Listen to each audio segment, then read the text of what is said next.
madrasah kami, Madrasah Sanawiyah Miftahul Ulum Toplendi, Kabupaten Mojokerto. Saya untuk menyapa hadirin yang sudah berkenan hadir pada pagi hari kita hadiahkan kepada junjungan kita Nabi besar Muhammad Sallallahu Alaihi Wasallam.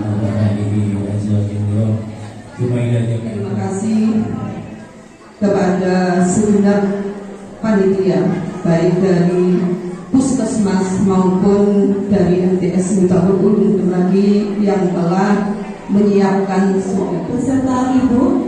Mohon berkenan untuk menyerahkan susu secara simbolis kepada perwakilan siswa.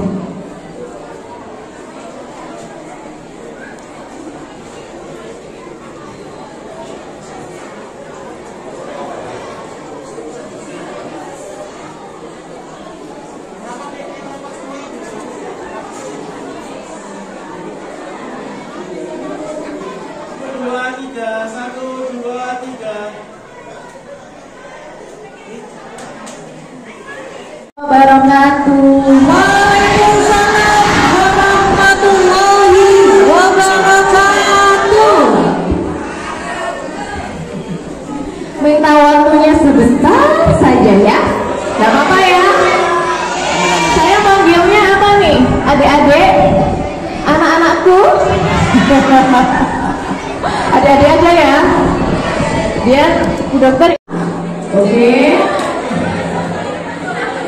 Bu Dokter ngomongnya gak banyak, tapi kita tolong dengerin sebentar aja, oke? Insya Allah ini kedepannya bisa banyak bermanfaat buat teman-teman semua, buat adik-adik semua di sini, ya. Saya mewakili Ibu Haja Sofiana Abada yang merupakan Ibu Ketua PPPKK Kabupaten Mojokerto, untuk sedikit memberikan gambaran buat adik-adik semua di sini mengenai gaya hidup sehat. Ya, halo, sebentar aja ya, oke.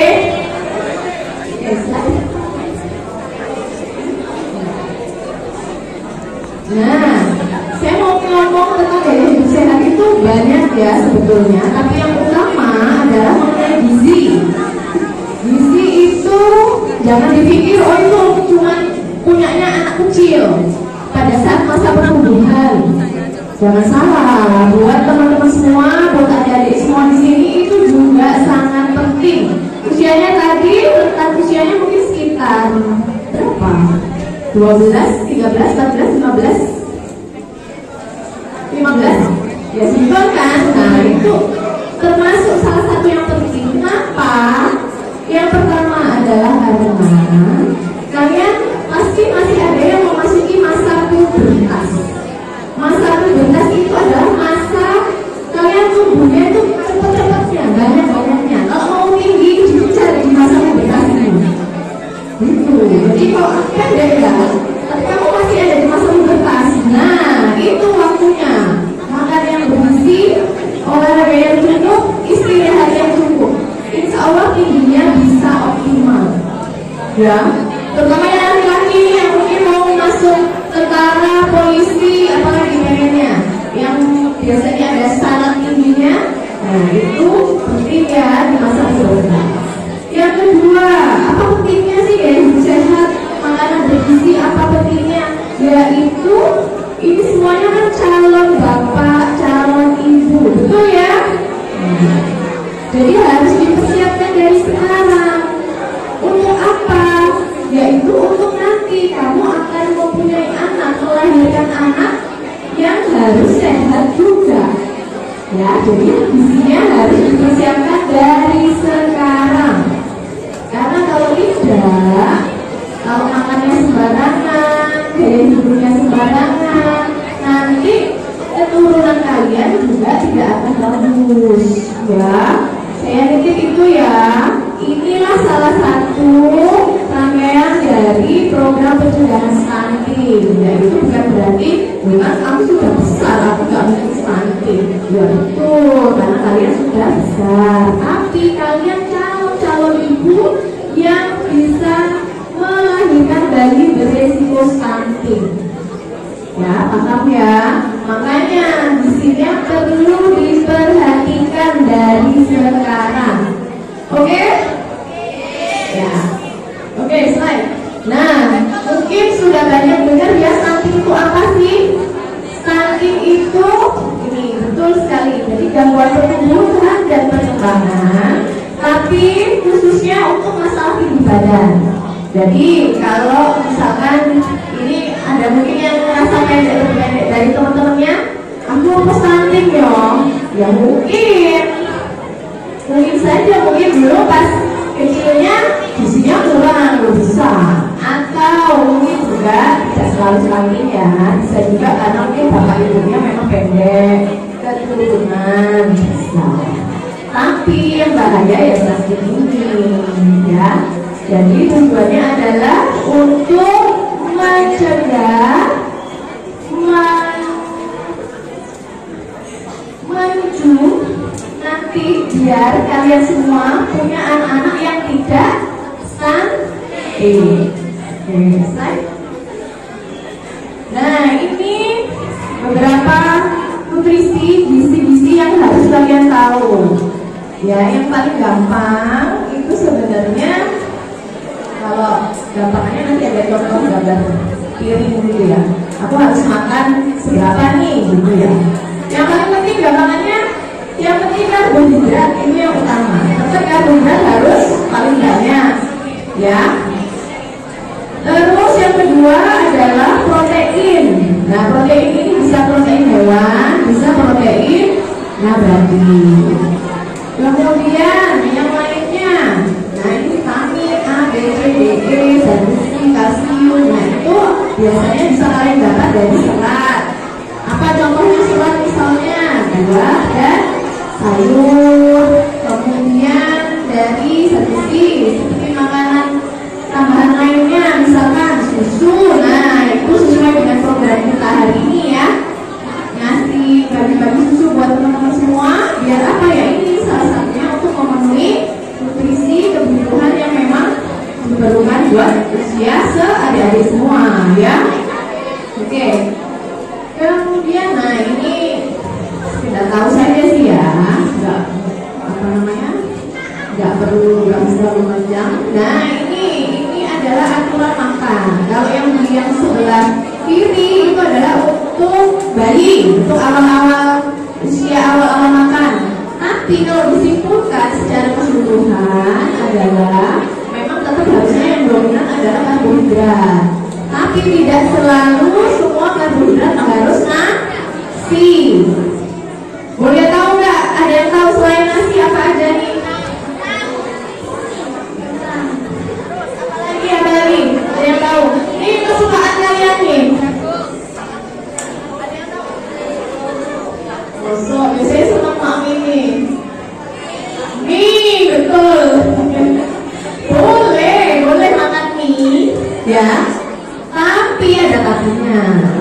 Tidak boleh terlalu sering.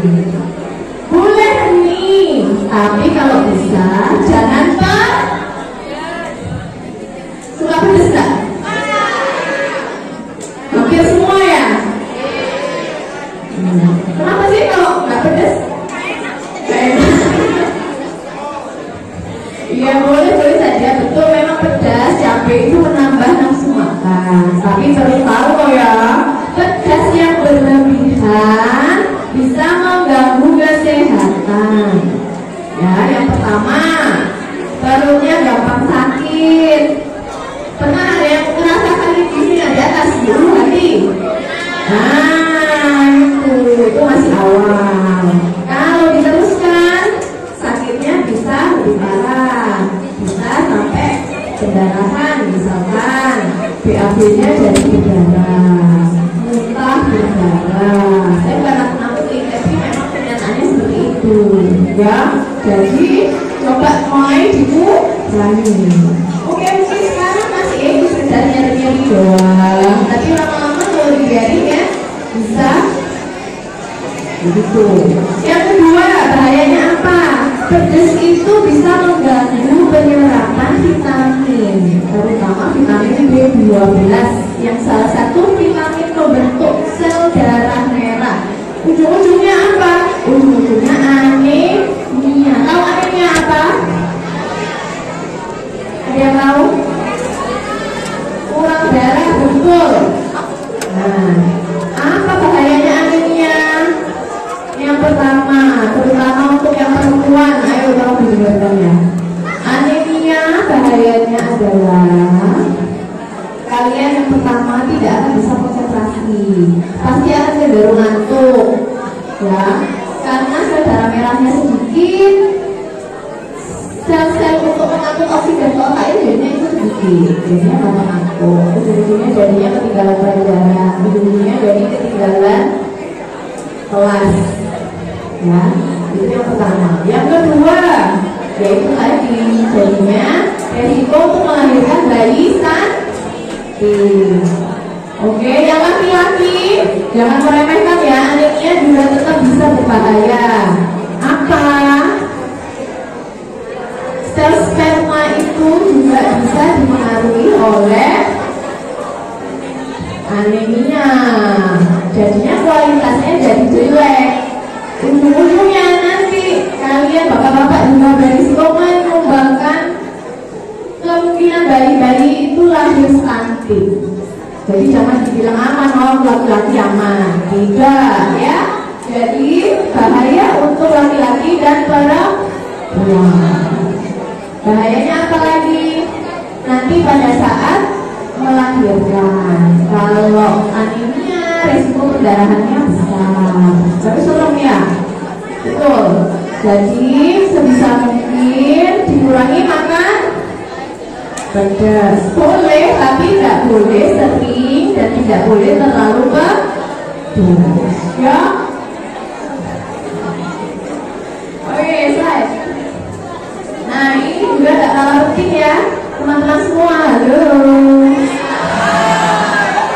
Bentar ya. Nah, ini nih, penyakit mental ini jangan diremehkan, ya. Oke, ini jangan dianggap ini nggak mungkin ada di sekitar kita pasti ada 1-2 itu ada, dan biasanya memang tidak akan secara langsung bergejala, tapi ya itu ini kelihatannya warnanya kok sedih ya. Nah itu kalian harus waspada atau koreksi diri sendiri, cermin. Ini kenapa ya kok bisa terus? Nah ini apakah sudah ada mulai masalah mental? Nah itu harus evaluasi diri, nggak usah langsung lihat temennya, evaluasi dirinya sendiri dulu. Kemudian lihat kok gampang capek, nah itu juga bisa. Ya padahal nggak ngapa-ngapain, cuma main HP doang, tapi kok aku gampang capek. Nah itu bisa jadi mulai ada gangguan mental. Kemudian kehilangan harga diri.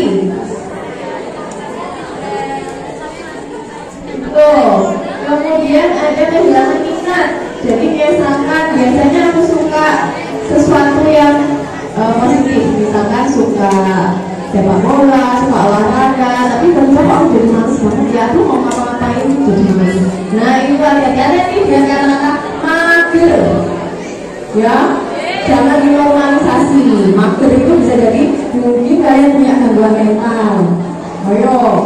Padahal harusnya seusia dari semua ini usianya usia produktif, usia aktif, ya.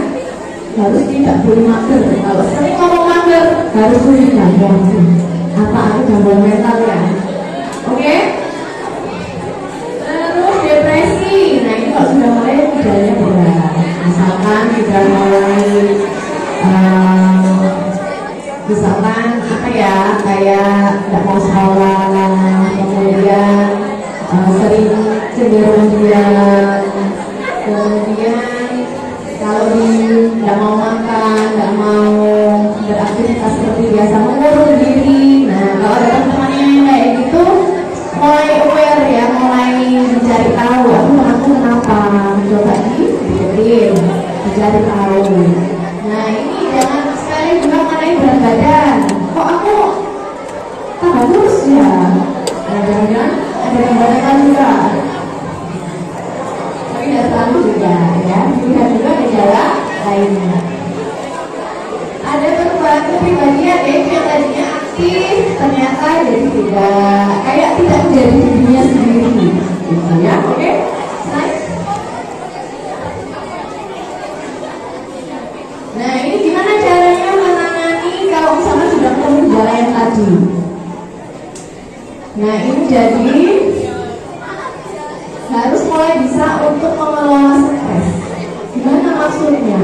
Jadi ini teman-teman semua kan sudah beranjak dewasa, bilang mau dewasa ya. Jadi kan sudah masalah itu sudah banyak, bukan hanya masalah sekolah, bukan hanya masalah pelajaran, tapi saya tahu nanti masalah pribadi, mungkin sesama teman, mungkin sesama keluarga ya. Tapi gimana caranya untuk bisa mengelola agar masalah tersebut tidak sampai menjadi beban ya. Nah, yaitu caranya kalian harus punya teman dekat ya. Boleh punya sahabat, itu boleh dan memang disarankan. Tujuannya apa? Kalau ada apa-apa cerita ya, jangan dipendam sendiri. Kalau nggak mau teman, mungkin mau saudara yang dipercaya ya, tak apa-apa. Yang penting dari oke, kemudian ini nggak usah. Oke, sudah. Ya, terus. Nah, ini juga penting. Aku mau tanya nih, ini kalau tidur mulai jam berapa? Jam 1, betul. Oh, kamu tidur malam. Tidur malam jam berapa? Adik-adikku, halo. Tidur malam jam 2, jam 3. Oh, betul. Jam 9. Terus? Jam 2 apa nih? Scroll. Waduh.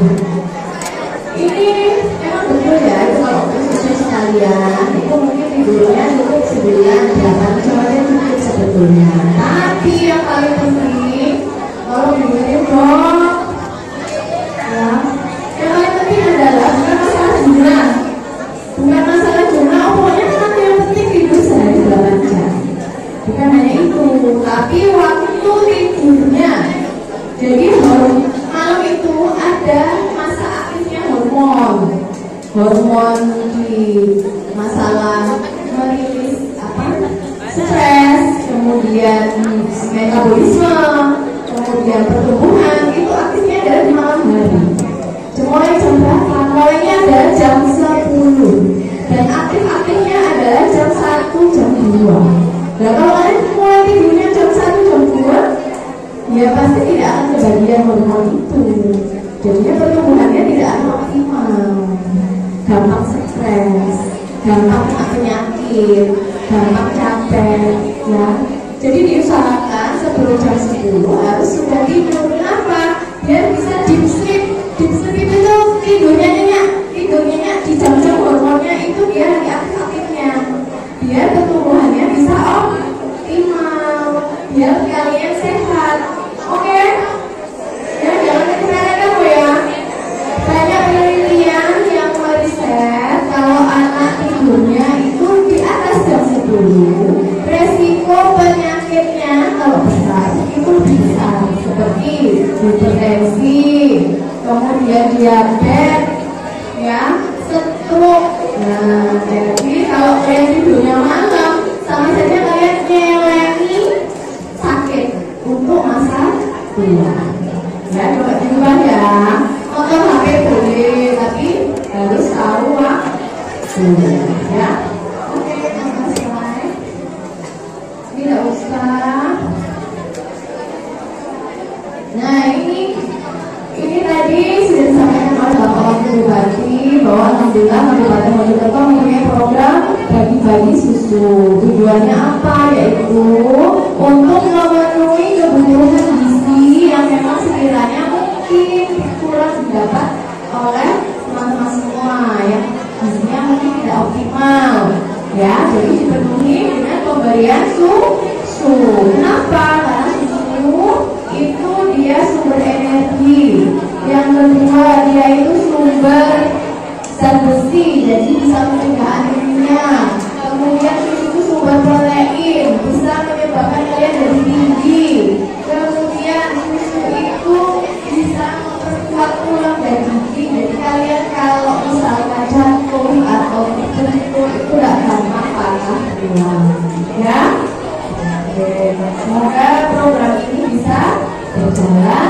katanya. Tapi ini rata-rata suka susu tidak?